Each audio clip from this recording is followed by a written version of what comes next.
大家好，我是戴着眼镜拿着话筒拿了4家偏偏。今天说一说意大利名导多纳托雷的最佳出价。好多人说偏偏给主角起名字总是叫小白，太缺乏想象力。好，今天我就来一次重大突破，男主角不叫小白了，就叫老白好了。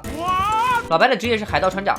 老白的职业是古董鉴赏家，不管多么古老的艺术品，一眼就能看出真假来。3000多年的木乃伊，我能辨别出真品还是赝品。3000年你就能看出真假。It's a fake。老白最大的爱好就是收藏美女的自拍照啊，不是收藏美女的肖像画，因为老白自己就是拍卖师，他故意给高价艺术品报一个很低的价格，再让自己的合伙人张大胡子出价，以大大低于市场价的价格买了一堆美女肖像，挂满了他别墅里的一整间密室。最令人吃惊的是，对美女肖像如此情有独钟的老白，居然是个处男，一辈子都没谈过恋爱，更别说没羞没臊了。没人一起到白头，只好自己聚个油。所以老白还有个爱好是染头发，另外老白还是个洁癖，基本是套不离手啊，手套的套。寥寥数笔就为大家刻画出这样一个严肃古板的金刚钻王老五的形象，大概有钱人脾气都很奇怪吧。王校长还在微博里撩过偏偏呢。言归正传啊，有一天老白接到了一个女人的电话，女人说她叫伊丽莎白美俄，父母双亡，给自己留下了一座大别墅和一屋子老古董，让小白帮自己拍卖。既然是一笔大生意，那就约一个呗。结果老白在大雨天等到萧敬腾都开完演唱会了，美俄也没有出现过。之后又约了几次，美俄不是被车撞了，就是车被偷了，反正就是不露面。老白在电话里听到了回声，说明美俄一直藏在这栋老房子里，故意躲着不见老白。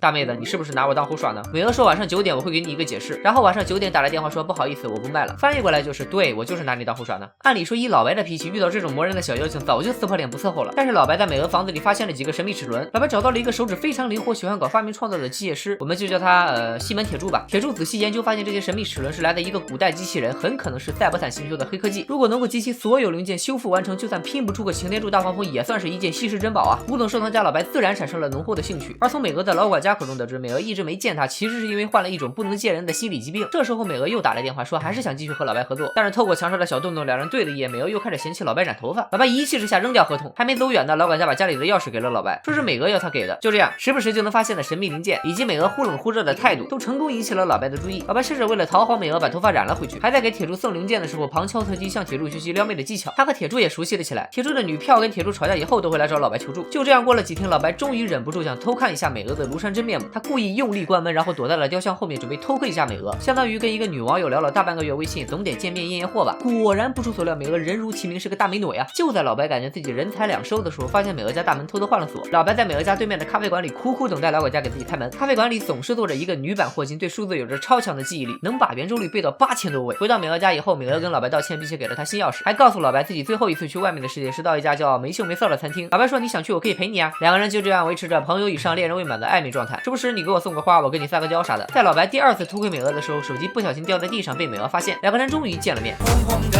小脸温暖我的心窝。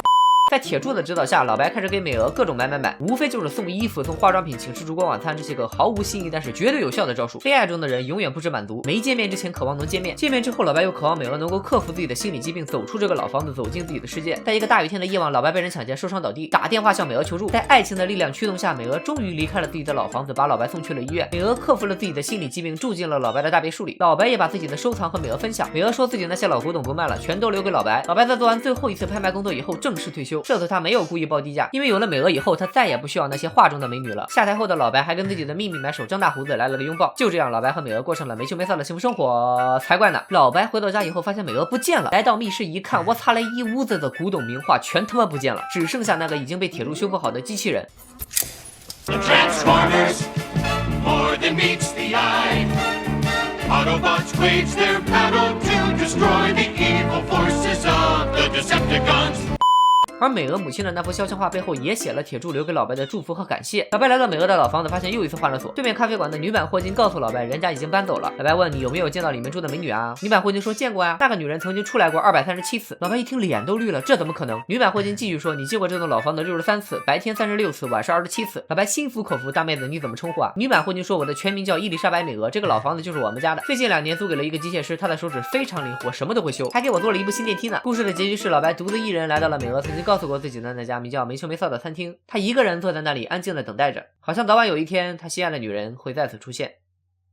电影讲完了，大家来猜一猜这个针对老白设套的骗子团伙除了美俄和铁柱以外还有哪些人呢？欢迎大家给片片留言讨论，拜了个拜。